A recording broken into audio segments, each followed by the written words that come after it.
UGC के नए नियमों को लेकर जिस वक्त देश में बवाल हुआ, सन्नाटे में विपक्षी खेमा दिखा।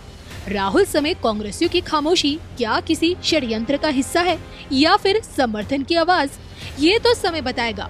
फिलहाल विरोध में न सिर्फ सवर्ण समाज है, छात्रों के साथ साथ शिक्षकों के भी विरोधी सुर ने हंगामा मचाया हुआ है। भाजपा के खुद के नेता तो नेता, प्रशासनिक अधिकारी तक विरोध का बिगुल फूंकते हुए नजर आए हैं। सड़क से अदालत तक एक ही आवाज है, यूजीसी काला कानून वापस लो। हालांकि अदालत की तरफ से नई यूजीसी पर अस्थायी सुप्रीम रोक लग चुकी है, लेकिन खतरे में अभी भी मोदी 3.0 है। सामान्य वर्ग की नाराजगी मोदी सरकार के लिए मुसीबत बनती जा रही है, लेकिन क्या इसी नाराजगी में 400 पार का ख्वाब देखा जा सकता है? चुनौती भरी इस राह में पीएम मोदी के अगले 10 साल भाजपा के 100 सालों को संजीवनी देने वाला है, और ऐसे में क्या 400 पार के ख्वाब को दोबारा संजोया जा सकता है? इसी पर देखिए क्या कहती है नाड़ी एस्ट्रोलॉजर पंडित डॉक्टर संजीव कुमार श्रीवास्तव की भविष्यवाणी।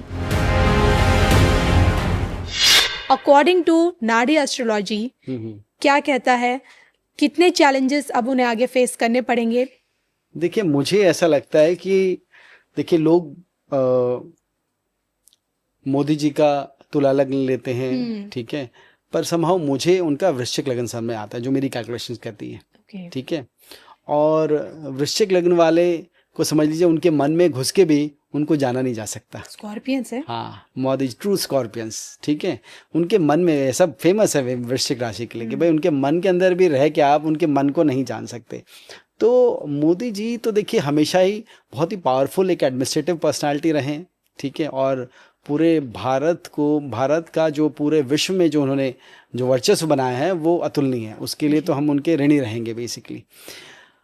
अब जो मुझे दिखता है कि अभी थोड़ा सा मोदी जी को फिलहाल अगर मैं प्रेडिक्शंस की बात करूं तो पहली बात मुझे दिखती है कि अभी थोड़ा सा मुझे लगता है he has to be little aware of his health, ठीक है, थोड़ा सा स्पेशली अभी तो जो चल रहा है वो ठीक है, बहुत माइनर सा दिखता है, पर जैन टू जून 26 में, ठीक है, और ज़्यादा जो चैलेंजेस मुझे लगता है वो मुझे लगता है सितंबर अक्टूबर 27 से लेकर समझ लीजिए मार्च अप्रैल 28 तक, ये मैंने ट्वीट भी किया हुआ है। वहाँ पर मुझे थोड़े ज़्यादा चैलेंजेस लगते हैं, जहाँ पर मुझे लगता है कि हेल्थ रीज़न की वजह से अगर हेल्थ को ध्यान नहीं दिया गया तो वो सोच भी सकते हैं कि यार मैं अब थोड़ा सा रेस्ट ले लूँ, मैं अपने आप को रेस्ट दूँ, अब प्रधानमंत्री पद का जो है उससे छोड़ने का भी सोच सकते हैं, उनके मन में ख्याल आ सकता है अगर वो उस चीज़ को मैनेज नहीं किया उस टाइम को, तो क्योंकि उस टाइम में हेल्थ मुझे ज़्यादा थोड़े। वैसे अगर मैं बताऊं ओवरऑल आने वाला समय उनका अच्छा है, ठीक है, ऐसी बात नहीं है। थोड़ा हेल्थ को अगर हम साइड में रख दें, टर्मोइल ज़रूर होंगे, चैलेंजेस ज़रूर होंगे, पर ऐसा कोई चैलेंज नहीं है जो मोदी जी ने पार नहीं किया जी, ठीक है। तो हमेशा वो चैलेंजेस को पार करके आगे बढ़ेंगे। बस हेल्थ का ध्यान अगले साल शुरू में और 27-28 में ध्यान रखना है। अगर वो हेल्थ के चैलेंज को स्पेशली 27 एंड 28 में पार कर लेते हैं तो आप समझ लीजिए वो पूरा अपना टेन्योर पार करेंगे। और मोदी जी की राहु की महादशा शुरू होगी 29 के बाद, नवंबर 29 के बाद, ठीक है। और राहु की महादशा उनकी मंगल की महादशा से भी ज़्यादा पावरफुल है। तो मुझे तो ऐसा लगता है कि ऐसा भी हो सकता है कि मोदी जी में कम बैक, ठीक है, वो वापस आ सकते हैं, ऐसे भी पॉसिबिलिटी हो सकती है, ऑल्दो बहुत कम ऐसा समझ में आता है। बट अगर वो नहीं है तो इक्वली पावरफुल पोजीशन पे होंगे। तो हम अगर वो अपनी सेहत का ध्यान रखेंगे और सेहत उनकी अगर 5 साल ठीक रहती है, आने वाले 4 साल में ठीक रहती है, तो मोदी जी 29 में आ जाएं, ये भी कोई बड़ी बात नहीं है। वापस एज ए प्राइम मिनिस्टर भी आ सकते हैं, कोई बड़ी बात नहीं है। या फिर दूसरा है प्रेसिडेंट, या फिर इक्वली पावरफुल कोई ऐसी पोजीशन हो जहां उनका स्टेटस बहुत पावरफुल हो चीज़ें। वो देखो अभी 10 साल राजनीति को नहीं छोड़ने वाले, 10 सालों तक, हाँ, अभी 10 साल को नहीं छोड़ने वाले। अब वो पोस्ट पे रहे ना रहे वो एक अलग क्वेश्चन है, पर वो 10 साल राजनीति में है, एक्टिव राजनीति में, ठीक है। तो समझ लीजिए कि अभी लोग अगर बोलें कि अरे, जैसे बहुत लोगों ने भविष्यवाणी की थी कि अभी 75 में छोड़ देंगे, ये हो जाएंगे, वो हो जाएंगे। हमने शुरू से ही बोला हुआ है आज से नहीं 5 साल पहले से ही बोला हुआ है कि वो पूरा टेन्योर पूरा करेंगे। जब आए थे यहाँ पर तब भी बोला था, पिछले उसमें भी बोला था कि अगली बार पीएम बनेंगे ये और पूरा टेन्योर पूरा करेंगे।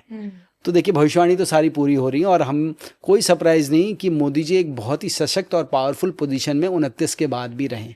लेकिन एक भविष्यवाणी आपकी 400 पार वाली भी थी। हाँ, 400 पार वाली भविष्यवाणी में हमने रिजल्ट आने से पहले थोड़ा उसको रिवाइज किया था, उसको कम किया था कि हमें लगा कि भाई ये तो पूरा नहीं होने वाला, जबकि आसार सब 400 ही का चल रहा था। और I think I would be the first one जिसने किया होगा इस टाइम में। और फिर लोगों ने, बहुत लोगों का व्यूज़ आया, कुछ लोगों ने किया होगा साथ में। मुझे लगता है कि वो 400 पार वाला मैजिक, उसके आसपास का मैजिक हो सकता है हमें इस इलेक्शन में देखना मिले। इस इलेक्शन में 400 पार तो नहीं मैं बोलता, उसके आसपास का, मतलब जो बीजेपी आज मेजॉरिटी में नहीं है वो मेजॉरिटी में आ जाए, ठीक है, अगली बार जो है मेजॉरिटी में आ जाए और विपक्ष जो है वो बिल्कुल धराशायी हो जाए। ऐसे पूरे चांसेस हैं। यानी कि कांग्रेस मुक्त भारत नहीं, विपक्ष मुक्त भारत। हाँ, विपक्ष मतलब, हाँ, कांग्रेस मुक्त भारत एक्चुअली राइट वर्ड है एक्चुअली। कांग्रेस मुक्त भारत, विपक्ष तो होगा ऐसा नहीं है, क्योंकि डेमोक्रेसी तो विपक्ष तो हो गए, पर अभी जो है कांग्रेस है सबसे ज्यादा है, तो मैंने इसलिए ये बोला। बट कांग्रेस मुक्त भारत आपको 29 के बाद देखने को मिलेगा जी। बहुत ही कम उसका रह जाएगा, नाम मात्र का रह जाएगा। मुझे नहीं लगता जितना वो अभी हैं उससे आधे में भी रह जाए तो बहुत बड़ी बात है। हाँ जी, ये मुझे बहुत स्ट्रांगली समझ में आता है। बीजेपी, हाँ, अब इसमें बीजेपी में आगे बहुत सारे हमारे नाम आते हैं। नितिन गडकरी साहब का आता है, योगी जी का आता है कि भाई ये लोग होंगे, पर अगर कोई और भी आता है, अमित शाह जी का आता है, 3 पावरफुल कैंडिडेट दिखते हैं as a PM for next role. पर मुझे इन सब के होते हुए भी लगता है कि मोदी जी एक बहुत ही पावरफुल पोजीशन में रहेंगे, क्योंकि जो इनका चार्ट है, अगर मैं बाकी सब चार्ट से भी कंपेयर करूं तो योगी जी तो मुझे अभी उत्तर प्रदेश के 3rd टाइम में मुख्यमंत्री बनते हुए साफ साफ दिखते हैं और बहुत अच्छे मार्जिन से दिखते हैं जी। तो योगी जी, ये पूरी भविष्यवाणी मैं अभी यहाँ कर रहा हूँ कि योगी जी आएंगे मुख्यमंत्री बनके और पहले से बहुत अच्छे मार्जिन से, बहुत अच्छे संख्या से आएंगे, वो मुख्यमंत्री बनेंगे जहाँ तक। और जो भी उनका योग दिखता है एज ए पीएम कह लीजिए, लोग टारगेट करते हैं, या मैं एज ए पीएम नहीं बोलूँगा, मैं ऐसे बोलूँगा एक अच्छा और मुख्यमंत्री से भी और अच्छा, जिसे कहते हैं ऑब्वियसली पीएम या कोई और इसे इक्विवेलेंट जो कहते हैं, वो मुझे 32-33 के बाद दिखता है। ओके। तो अभी तो यूपी से दिल्ली आने में उन्हें लगेगा समय, अभी समय लगेगा। अभी ये ऐसा नहीं बोल सकते कि 29 के बाद योगी जी आ रहे हैं, मेरी कैलकुलेशन नहीं कहती।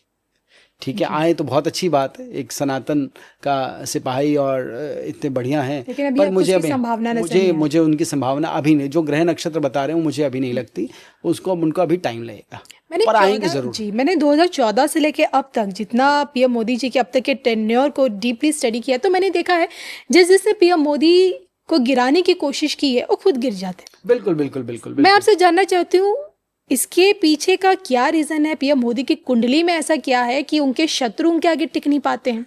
हाँ, ये बहुत अच्छी बात बोली। देखिए, पीएम मोदी जी का जो चार्ट है ना, वो इतना पावरफुल है, उनके प्लैनेट, नक्षत्र के स्वामी सब में इतनी पावरफुल एनर्जी है कि उनको पहले ही पता लग जाता है कि कौन क्या करने वाला है। बैठे बिठाए मतलब विपक्ष को दोबारा, बिल्कुल उनका एक चीज और बताऊं, सबसे इंपॉर्टेंट चीज जो मुझे लगती है ना उनके चार्ट में, वो है दैविक कृपा।